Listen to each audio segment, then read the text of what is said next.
Captain Jake Morrison sat in his command chair aboard the UES Vigilant. The ship moved slowly through the dark space around New Haven Colony.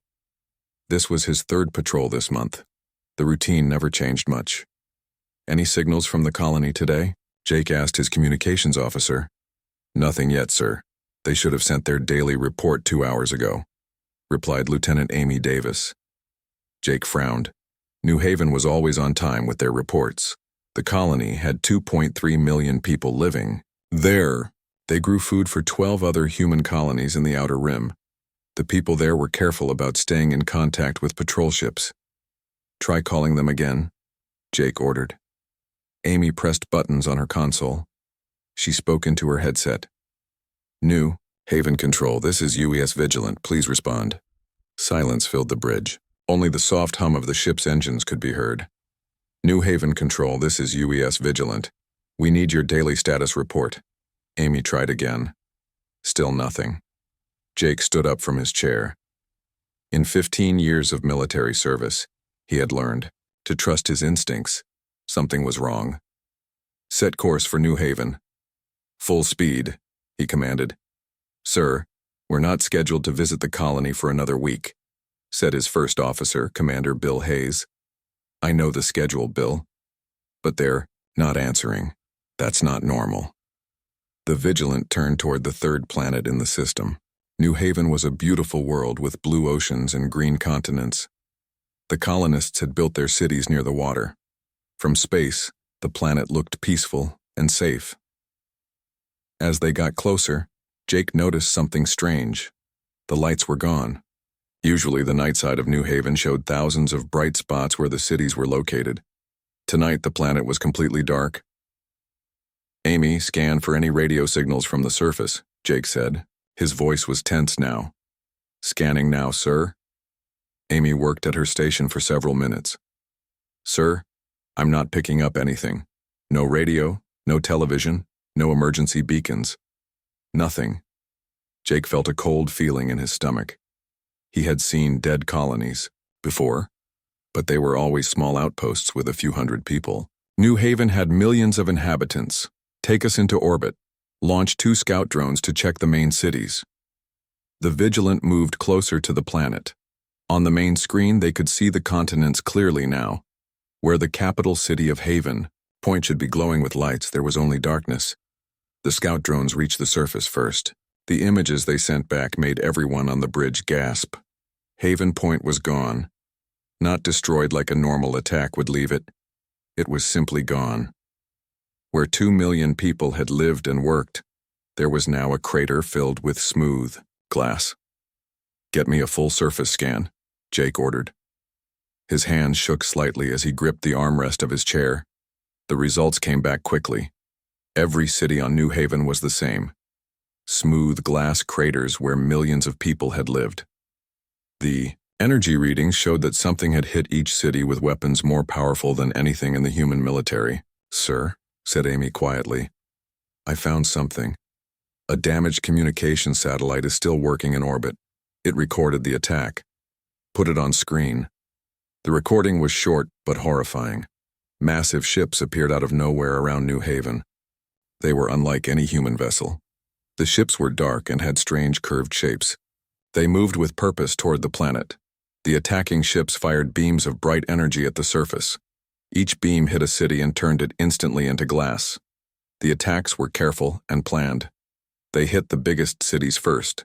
Then, the smaller towns, then the farms and factories. The worst part was how fast it happened. The entire attack took less than 3 hours. The people of New Haven never had time to fight back or even call for help. "How many people lived on this planet?" asked Bill. 2.3 million, Jake answered. "All gone." The bridge was quiet for a long time. Everyone stared at the dead world below them. "Sir, what do we do now?" Amy asked. Jake thought carefully. Whoever did this had weapons far beyond human technology. They had struck without warning and left no survivors. This was not a raid or a robbery. This was complete destruction. "We gather all the evidence we can find. Then we go back to Earth as fast as possible. The government needs to know about this immediately." Dr. Elena Vasquez, had been the head of colonial communications on New Haven. The satellite recording showed her final transmission. She had managed to activate an emergency beacon just before the attack reached her city. The message was short and filled with static, but Jake could hear the fear in her voice. Unknown ships in orbit. Energy weapons charging. This is not a drill. They're firing on civilian targets. Someone please remember us. Then the transmission ended. Jake ordered his crew to collect every piece of evidence they could find. They gathered samples of the glass that had once been cities. They downloaded data from the few satellites that were still working. They recorded energy signatures left by the alien weapons.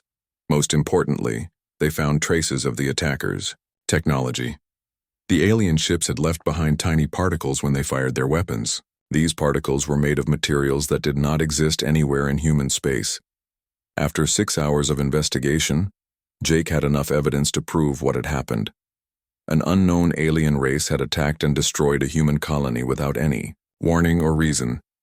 Set course for Earth. Maximum speed. Send a priority message to Earth Defense Command. Tell them we have confirmed the complete destruction of New Haven colony by hostile alien forces. As the Vigilant left the New Haven system, Jake looked back at the dark planet one last time. 2.3 million innocent people had died there. Men, women, and children who had been building a new life among the stars. Someone would have to answer for this crime. Jake hoped that Earth would have an answer when the time came. Admiral Lisa Kane stood in the emergency meeting room at Earth Defense Headquarters. The news from New Haven had reached Earth just 12 hours ago. Now, the most important people in human government sat around the large table with grim faces. President Catherine Walsh looked tired. She had not slept since receiving Jake Morrison's report. The evidence was clear and terrible. An alien race had destroyed an entire human colony without any warning. "Show me the recording again," President Walsh said quietly. The room's main screen displayed the final moments of New Haven. Everyone watched in silence as the alien ships appeared and began their attack. The systematic destruction of 2.3 million lives took only 3 hours to complete. "Admiral Kane, what is your assessment?" the president asked. Lisa Kane had fought in many battles during her 30-year career. She had never seen anything like this. "Madam President, this was not a random attack. The aliens targeted civilian areas first. They used advanced energy weapons that we have never encountered before. This appears to be a test of our defenses." Commander Tony Blake, head of Fleet Intelligence, opened his report folder. "We've analyzed the weapon signatures and ship designs. The attackers possess technology roughly equal to ours but specialized differently. They favor energy weapons over projectile systems. However, they seem to lack our shield technology." Dr. Sam Rodriguez, the government's chief scientist, added his findings.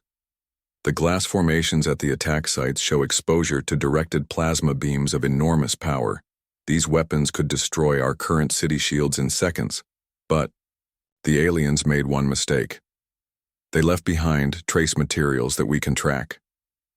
President Walsh stood up and walked to the large window overlooking Earth's capital city. Millions of people lived and worked in the buildings below. All of them were now potential targets. "How long before they attack again?" she asked. "Unknown, Madam President," Admiral Kane replied. "But if they attack New Haven as a test, they will return with a larger force. We must assume they are planning to attack other colonies or even Earth itself." The president turned back to face the room. "Then we have no choice. Humanity must respond with overwhelming force. Admiral Kane, I want you to prepare the largest military fleet in human history." Admiral Kane nodded. She had expected this order. "How large a fleet, Madam President?" "Everything we have. Every ship that can fight. Every weapon we can build. I want these aliens to understand that attacking humans was the worst mistake they ever made." Over the next 72 hours, the largest mobilization in human history began. President Walsh appeared on television screens across all 47 human colonies. Her speech was broadcast to every human settlement from Earth to the Outer Rim. "My fellow humans," she began. 3 days ago, an unknown alien race attacked our colony of New Haven. They killed 2.3 million innocent people without warning or reason. This attack was not just against New Haven. It was an attack against all of humanity. The president's voice grew stronger as she continued. We will not allow this crime to go unanswered. Every human colony, every human nation, every human world will contribute to our response. We will build a fleet so large and so powerful that no alien race will ever again consider attacking human settlements. The response was immediate and overwhelming. Every shipyard from Luna to the asteroid belt began working around the clock. The industrial might of 47 star systems focused on a single goal, building the largest war fleet ever assembled. The numbers grew rapidly. Earth's orbital shipyards produced main battle cruisers at a rate of 50 per day. The Luna yards specialized in fast attack destroyers. Mars built heavy artillery platforms designed to crack enemy capital ships. The asteroid mining stations were converted to produce support vessels and ammunition carriers. Admiral Kane established her headquarters on the military space station above Earth. From there, she coordinated the massive construction effort. The fleet composition was staggering. 200,000 main battle cruisers, each capable of destroying enemy ships at long range. 150,000 strike destroyers for fast attacks and escort duties. 100,000 carrier vessels to transport fighter craft and landing forces. 80,000 support ships for supplies and repairs. 70,000 heavy artillery platforms with the largest guns ever built. 100,000 specialist vessels including scouts, electronic warfare ships, and medical facilities. Commander Blake worked day and night analyzing the evidence from New Haven. His intelligence team studied every detail of the alien attack. They built computer models of alien ship designs and weapon capabilities. The aliens made several tactical errors, Blake reported to Admiral Kane. They positioned their ships in predictable formations. Their energy weapons have limited range compared to our projectile weapons. Most importantly, they showed no knowledge of our shield technology. Dr. Rodriguez led teams of scientists in developing new weapons specifically designed to fight the aliens. Their energy shields deflect other energy weapons very effectively, he explained. But our mass drivers and plasma cannons should penetrate their defenses easily. As the fleet grew, Admiral Kane faced a massive logistical challenge. Coordinating 700,000 warships required new command systems and communication networks. Each ship needed supplies, ammunition, and crew members. The human colonies responded with incredible speed. Young men and women volunteered for military service in record numbers. Experienced ship crews came out of retirement to serve on the new vessels. Even civilian pilots volunteered to fly support missions. Manufacturing centers across human space worked at maximum capacity. Raw materials flowed from mining worlds to construction sites. New alloys were developed for ship armor. Advanced computers were built to coordinate the massive fleet. President Walsh visited the Luna shipyard 6 weeks into the construction effort. She watched as massive battle cruisers took shape in the zero-gravity assembly bays. Each ship was over 1 kilometer long and carried enough firepower to destroy a small moon. How soon will the fleet be ready? She asked Admiral Kane. Another month for construction to complete. 2 weeks after that for crew training and fleet exercises. We should be ready to deploy in 6 weeks. During the construction period, human colonies prepared for possible alien attacks. Outer rim settlements were evacuated or heavily fortified. Defense stations were built around important worlds. Early warning networks were established to detect approaching alien fleets. The aliens had shown they could appear without warning, but human technology was adapting. New sensor arrays could detect the energy signatures of alien ships at greater distances. Automated defense platforms were placed around every human settlement. Commander Blake's intelligence network also expanded. Scout ships were sent to uninhabited systems along the outer rim. Their mission was to watch for alien activity and provide early warning of any approaching threats. The evidence from New Haven suggested the aliens had come from beyond the galactic spiral arm. This region had never been explored by human scouts. It was possible that entire alien civilizations existed there, unknown to humanity.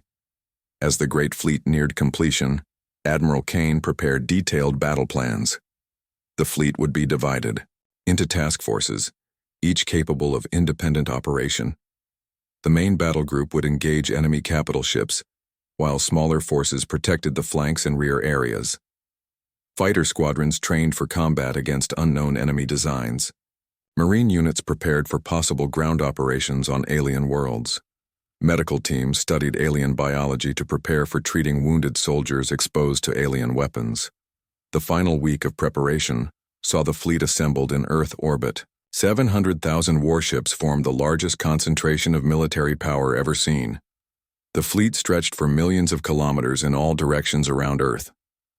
Citizens on Earth's surface could see the fleet with the naked eye. It appeared as a river of moving lights crossing the night sky. Children pointed at the bright spots and asked their parents what they were seeing. "Those are our protectors," the parents replied. "They're going to make sure the bad aliens never hurt anyone again." Admiral Kane stood on the bridge of her flagship, the UES Retribution. Through the main view screen, she could see thousands of other ships preparing for departure. Each vessel represented the hopes and determination of the human race. The final message came from President Walsh. "Admiral Kane, you carry with you the strength and will of all humanity. Find those who destroyed New Haven. Make them understand that humans will never be victims again. Bring our people home safely." Admiral Kane activated the fleet communication system. Her voice reached 700,000 ships simultaneously. "All ships. This is Admiral Kane. Today we begin the largest military operation in human history. We go not as conquerors, but as protectors. We seek justice for New Haven and security for all human colonies. The aliens who attacked us will learn that humanity stands together. All ships prepare for hyperspace jump." The Great Fleet left Earth orbit in waves. 700,000 warships could not jump to hyperspace all at once. Admiral Kane divided them into 50 groups of 14,000 ships each. The departure took 18 hours to complete. Captain Rachel Liu commanded the flagship UES Retribution from the bridge. She watched as group after group of human warships disappeared into hyperspace. Each jump created a brief flash of light before the ships vanished. "All groups have successfully entered hyperspace, Admiral," Liu reported to Kane. "Estimated travel time to the target system is 72 hours. Admiral Kane nodded. The target system was where Commander Blake's intelligence teams believed they would find the aliens. The trail of evidence from New Haven led through 3 uninhabited star systems before reaching the edge of known space. "Maintain formation discipline during the journey," Kane ordered. "We cannot afford to lose ships to navigation errors." The logistics of moving such a massive fleet were incredibly complex. Each group of ships had to follow precise hyperspace routes to avoid collisions. The timing had to be perfect. One mistake could result in ships appearing in the same location at the same time. Lieutenant Colonel Danny Wright stood in the Marine Command Center aboard the Retribution. His forces were spread across the entire fleet. Over 2 million Marines, prepared for possible ground combat against an unknown enemy. "What do we know about alien ground forces?" Wright asked Dr. Rodriguez, who served as the fleet's scientific advisor. "Very little," Rodriguez admitted. "The attack on New Haven was entirely from orbit. We have no evidence of alien soldiers or ground equipment. They might not even have ground forces." Wright studied the tactical displays showing alien ship designs, recovered from New Haven. The vessels were sleek and curved, unlike the angular designs of human ships. Their weapons seemed to be built into the hull rather than mounted in turrets. "Their ships are optimized for energy weapons," Wright observed. "If their ground forces follow the same pattern, they might use directed energy rifles and plasma weapons. Our ceramic armor should provide good protection." Dr. Rodriguez had spent weeks analyzing the alien technology recovered from New Haven. The trace materials left by alien weapons contained elements that did not exist in human space. This suggested the aliens came from a very different type of star system. "Their metallurgy is advanced but different from ours," Rodriguez explained to the senior officers. "They use crystalline structures where we use metal alloys. Their energy storage systems are more efficient, but their mechanical engineering appears less sophisticated." The fleet traveled through hyperspace for 3 days. During this time, the crews continued training and preparation. Fighter pilots practiced formation flying in the ship's simulators. Gunners calibrated their weapon systems. Engineers checked and rechecked every system on every ship. Captain Liu coordinated the massive fleet through hyperspace. The Retribution's computers constantly monitored the positions of all 700,000 vessels. Any ship that deviated from its assigned course received immediate correction orders. Navigation is the biggest challenge, Liu explained to her bridge crew. In normal space, ships can see each other and avoid collisions. In hyperspace, we rely entirely on calculations and timing. One error could destroy thousands of ships. Admiral Kane spent most of the journey studying intelligence reports and battle plans. The fleet was powerful enough to destroy entire star systems, but she wanted to minimize human casualties. The aliens had shown they were willing to kill civilians. Kane was determined to be better than that. If we find alien colonies, we protect their civilians, Kane ordered her task force commanders. We are not here to commit genocide. We want justice for New Haven and security for human space. On the second day of travel, long-range sensors detected artificial structures in the target system. The intelligence was transmitted instantly to all ships in the fleet. The aliens had not only attacked New Haven, they had established a forward base in human territory. Commander Pete Harrison led the fleet's fighter wings. His 80,000 small craft were loaded onto carrier ships throughout the fleet. When the battle began, these fighters would be the first to engage the enemy. Initial sensor readings show alien shipyards and defensive platforms. Harrison briefed his squadron leaders. Our primary targets will be their construction facilities. If we can destroy their ability to build new ships, we gain a significant advantage. The fighter pilots were eager for battle. Many of them had friends or relatives who lived on New Haven. The destruction of the colony had made the war personal for every human in the fleet. As the fleet neared its destination, Admiral Kane received updated intelligence from advanced scout ships. The aliens had built a massive military complex around the system's gas giant. Hundreds of construction facilities orbited the planet, protected by defensive platforms and patrol fleets. Enemy fleet strength estimated at 50,000 vessels, reported Commander Blake. They are significantly outnumbered, but their position is well defended. They have had time to prepare for our arrival. Kane studied the tactical display showing the alien positions. The enemy had placed their shipyards deep in the gas giant's gravity well, making them difficult to attack. Their defensive platforms created overlapping fields of fire that would challenge even the massive human fleet. They know we are coming, Kane concluded. The question is whether they know how many ships we are bringing. The final hours before arrival were tense throughout the fleet. Crews completed their pre-battle preparations. Weapons were loaded and tested. Shield generators were brought to full power. Medical bays prepared to receive casualties. Dr. Rodriguez made final adjustments to the fleet's sensors and communication systems. The coming battle would provide the first opportunity to study alien technology in real time. Every piece of data would be valuable for future encounters. Remember, we need prisoners if possible, Rodriguez reminded the fleet commanders. We must learn more about their civilization and their intentions toward humanity. Lieutenant Colonel Wright's Marines checked their equipment one final time. If the space battle went well, they might be called upon to secure alien facilities and capture important intelligence. Their training had prepared them for combat in alien environments, but no one knew what they would actually face. The fleet's supply ships distributed final ammunition loads to the combat vessels. Each battlecruiser carried enough firepower to destroy a small planet. The total destructive capability of the human fleet was beyond calculation. Captain Liu monitored the final approach to the target system. The fleet would exit hyperspace in formation, with the fastest ships arriving first to provide reconnaissance. The main battle line would follow, ready to engage any enemy forces immediately. 30 minutes to arrival, Liu announced to the entire fleet. All ships report ready for combat. Admiral Kane took her position in the Retribution's command center. Around her, dozens of officers prepared to coordinate the largest space battle in human history.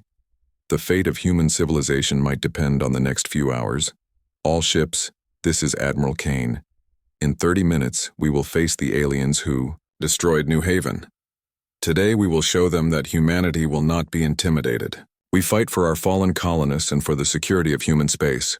All ships prepare for battle. The great fleet rushed toward its destination through hyperspace. 700,000 warships carrying the hopes and determination of the entire human race. The aliens who had attacked New Haven without warning were about to learn that humanity could respond with overwhelming force. The hunt was about to end. The battle was about to begin. Admiral Kane sat alone in her private quarters aboard the UES Retribution. The victory at Kepler 438 was complete, but the information from High Commander Zektar had changed everything. The battle she had just won was only a small preview of what was coming. She activated the quantum communication link to Earth. President Walsh appeared on the screen within moments, looking tired but relieved. Admiral Kane, congratulations on your victory. The entire human race is celebrating, the president said. Thank you, Madam President, but we have a serious problem, Kane replied. She explained what they had learned from the captured Zephyrian commander. The main alien fleet was massive and already heading toward human space. President Walsh listened in growing alarm. How long do we have? 6 months before their main force arrives. But they don't know we destroyed their advance base yet. We have an opportunity here, but it requires a difficult decision. Kane outlined her dilemma. The human fleet could return to Earth and prepare defenses, or they could strike at the Zephyrian home system before the main fleet returned.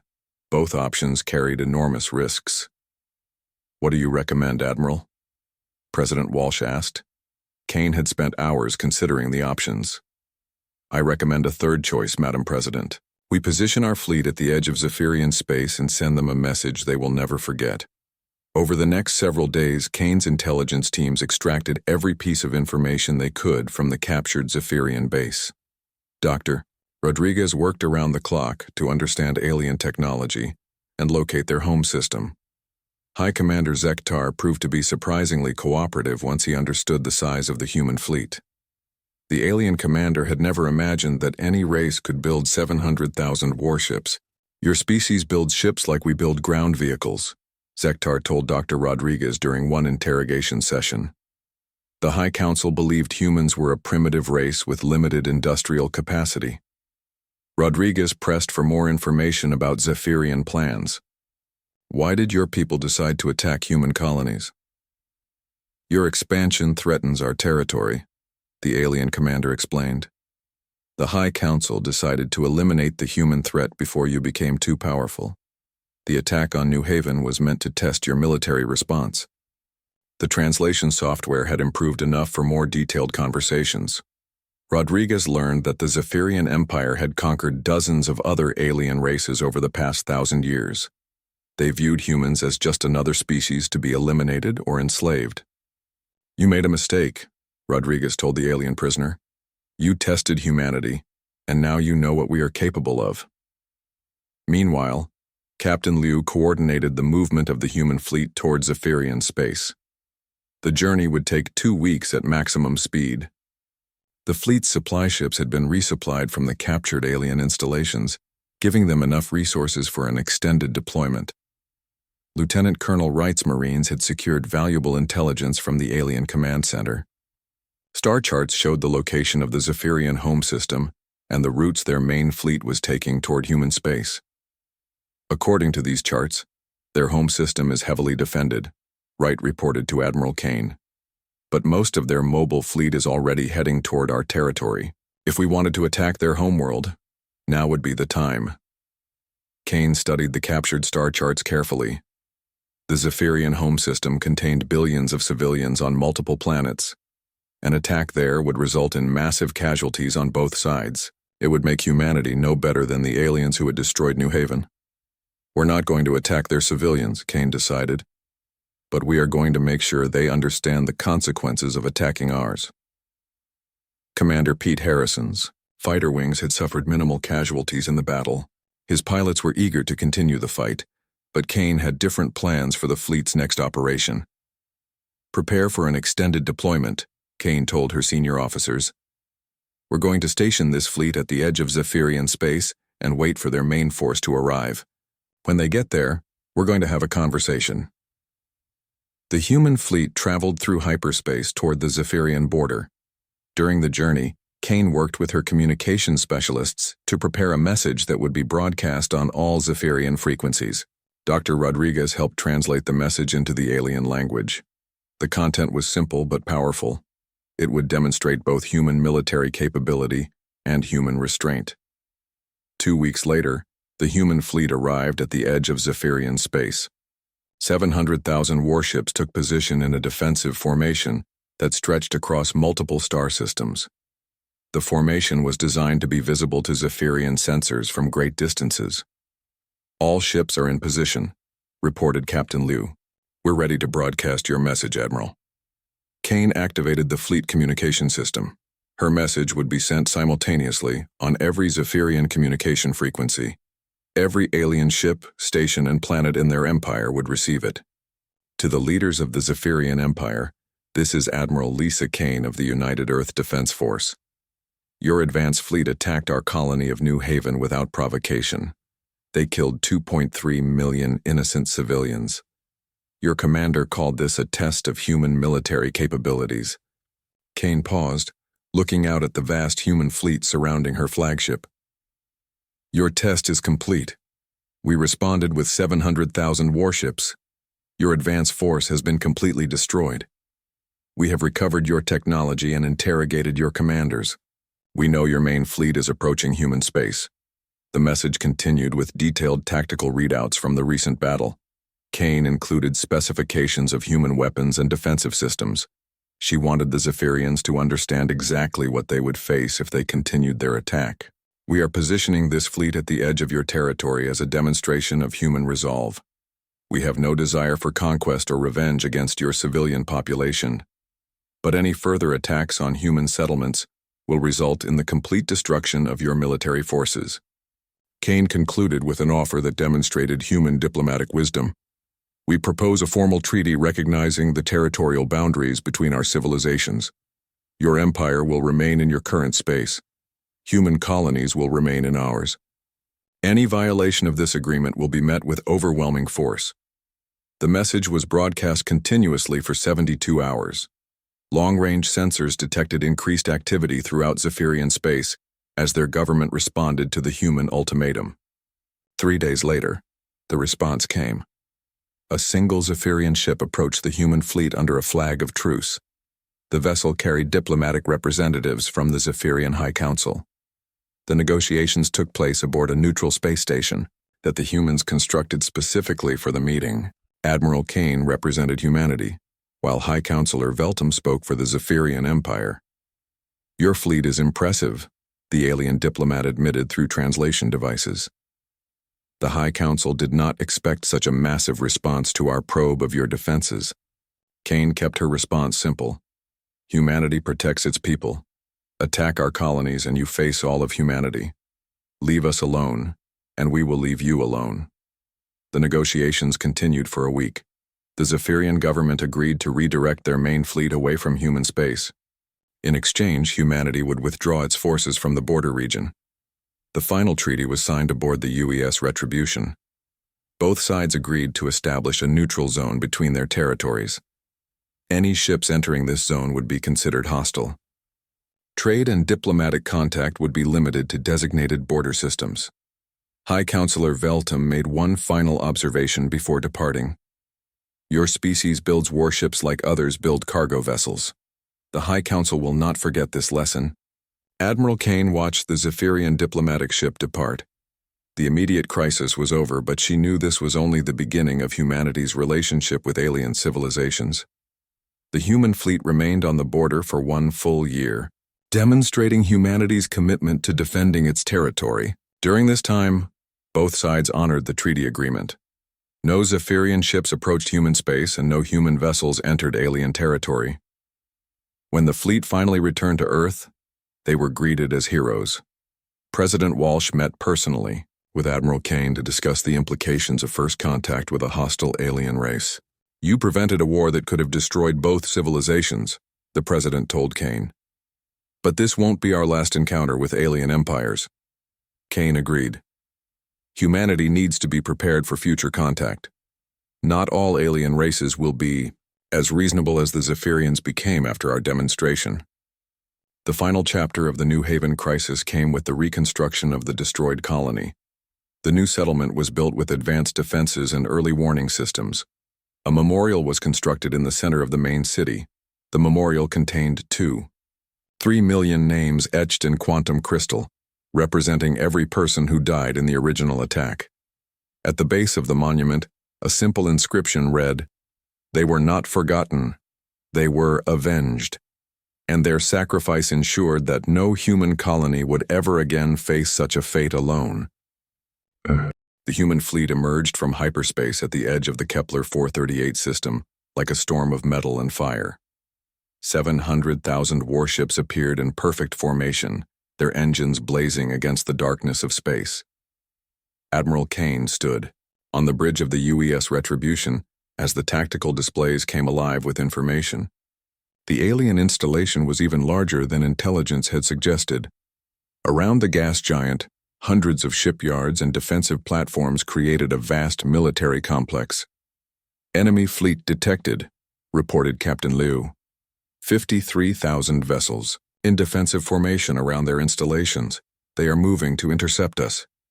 Kane studied the enemy positions on the main screen. The aliens had built their base well.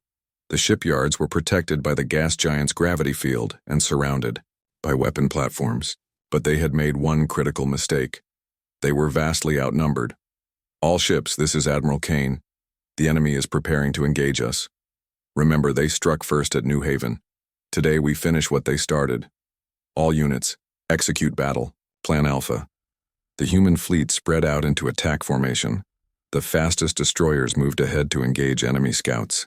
Behind them, the main battle line of heavy cruisers prepared for long-range artillery exchanges. Fighter carriers positioned themselves to launch their small craft. Commander Pete Harrison received the launch order for his fighter wings. 80,000 small craft poured out of their carrier ships like angry insects. The fighters formed up in attack squadrons and raced toward the alien installations. "All fighter wings' primary targets are the shipyards," Harrison broadcast to his pilots. "Secondary targets are defensive platforms. Stay clear of the main fleet engagement zones." The aliens reacted quickly to the human attack. Their ships moved in formations that human tacticians had never seen before. Instead of straight battle lines, they formed curved patterns that allowed them to concentrate fire from multiple directions. The first exchange of weapons fire lit up the space between the two fleets. Human mass drivers fired projectiles at incredible speeds across millions of kilometers. The alien energy weapons responded with beams of pure plasma that could vaporize metal instantly. Admiral Kane watched as the battle developed on her tactical screens. The human projectile weapons were proving devastatingly effective against alien shields. The enemy energy barriers that deflected plasma beams could not stop solid metal projectiles traveling at relativistic speeds. "Their shields are failing, faster than expected," reported Commander Blake from his intelligence station. "Our kinetic weapons are punching through their defenses with minimal energy loss." The alien energy weapons were powerful, but they struggled against human defensive systems. Human ships used ablative armor that absorbed energy attacks and deflector shields that dispersed incoming beams. The aliens seemed surprised by these defensive technologies. Captain Liu coordinated the Retribution's participation in the battle. The flagship's main guns fired continuously at alien capital ships. Each shot from the massive railguns could penetrate multiple enemy vessels in a single pass. "Target their command ships first," Kane ordered. "If we can disrupt their coordination, their formations will collapse." The space battle raged across the entire star system. Human destroyer squadrons engaged alien patrol fleets in high-speed combat. The main battle lines exchanged devastating volleys of fire. Fighter craft swarmed around the alien installations like metal clouds. Lieutenant Colonel Danny Wright watched the battle from the Marine Command Center. His ground forces were ready to assault any alien installations that survived the fleet engagement. The Marines had trained for months to fight in alien environments. "Looks like the space battle is going our way," Wright observed to his staff. "But we need to be ready if they call us in to secure those shipyards." Dr. Rodriguez monitored the alien technology displays with fascination and horror. The enemy weapons were indeed advanced, but they were specialized for fighting other energy-based civilizations. They had not expected to face an enemy that relied heavily on kinetic weapons. Their tactical doctrine is completely different from ours, Rodriguez reported to Admiral Kane. They seem to expect long-range energy duels. Our mass drivers are engaging them at ranges where their weapons are less effective. The alien formations began to break apart under the sustained human assault. Their curved battle lines could not maintain cohesion when human projectiles were destroying ships faster than they could be replaced. The aliens started falling back toward their base installations. Commander Harrison's fighters reached the alien shipyards and began their attack runs. The defensive platforms opened fire with streams of plasma, but the human fighters were too small and fast to target effectively. Wave after wave of fighters struck the alien construction facilities. Shipyard Complex Alpha is destroyed, Harrison reported. Moving to secondary targets, enemy fighter resistance is lighter than expected. The aliens seem to have fewer small craft than the humans had anticipated. Their military doctrine appeared to focus on large ships rather than the balanced forces that humans preferred. This gave the human fighters a significant advantage around the installations. As the main battle continued, patterns emerged in the Ike alien fighting style. They preferred to fight at long range with energy weapons. When human ships closed to shorter distances, the alien formations became less effective. Human tactics emphasized mobility and concentrated firepower at close range. Admiral Kane recognized the opportunity and adjusted her battle plan. All heavy units close to short range and engage with maximum firepower. Their long-range advantage disappears when we get close. The human battle line surged forward toward the alien fleet. At closer ranges, human plasma cannons and particle beams became devastatingly effective. The aliens found themselves fighting the kind of close-range battle they were not designed for. The turning point came when human forces destroyed the alien command ship. The massive vessel had been coordinating the entire enemy defense. When it exploded in a brilliant flash of energy, the remaining alien ships lost their tactical coordination. Enemy command structure is collapsing, reported Commander Blake. Their ships are fighting as independent units now. We can destroy them in detail. Captain Liu pressed the human advantage, directing concentrated fire against isolated alien ships. Without central coordination, the enemy vessels fell one by one to superior human numbers and firepower. The battle lasted 18 hours. When it finally ended, the alien fleet was completely destroyed. Their shipyards were reduced to glowing debris around the gas giant. Only a few damaged installations remained intact, surrounded by human marines in boarding craft. Colonel Wright led the assault on the surviving alien command center. His marines breached the station's hull and fought through corridors filled with strange atmosphere and alien technology. The fighting was brief but intense. We have secured the command center, Wright reported to Admiral Kane.